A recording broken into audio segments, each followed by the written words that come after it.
দেখুন, এই কথাটি আমি আপনাদের অনেকবার বলেছি, তবু আরেকবার শেয়ার করছি, কারণ বিষয়টি অত্যন্ত গুরুত্বপূর্ণ। ওয়ারেন বাফেটকে আমরা সবাই চিনি বিনিয়োগ গুরু হিসেবে, এবং উনি বিশ্বের বর্তমানকালে যত মানুষ জীবিত আছেন তার মধ্যে আমি মনে করি অন্যতম সেরা একজন বিনিয়োগকারী। উনি একটা খুব গুরুত্বপূর্ণ কথা বলেছেন যে আপনি যে টাকা আপনার হাতে আসে সেই টাকা খরচ করার পরে সঞ্চয় করবেন না, বরং ওই টাকা থেকে আপনি আগে সঞ্চয় করে নেবেন, সঞ্চয় করার পরে যেটুকু হাতে থাকে সেটাই খরচ করবেন। তার মানে হচ্ছে টাকা যখনই আপনার হাতে আসে তখনই খরচ করে ফেলা যাবে না। আপনি যেটা করে ফেলবেন সেটা হচ্ছে at least 20% of your take home salary আপনি সঞ্চয় এবং বিনিয়োগ করবেন। তারপরে যে 80% থাকবে সেই 80% দিয়ে আপনার যাবতীয় খরচ করবেন, নো প্রবলেম।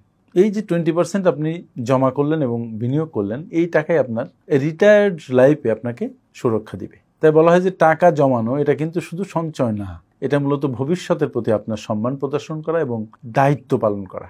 যে আপনি এখন ইনকাম করছেন সেই আপনি একসময় ইনকাম করবেন না, তখন আপনাকে কে চালাবে? এই 20% মানি যেটা আপনি এখন রেখে দিচ্ছেন খরচ না করে, লোভ সামলিয়ে।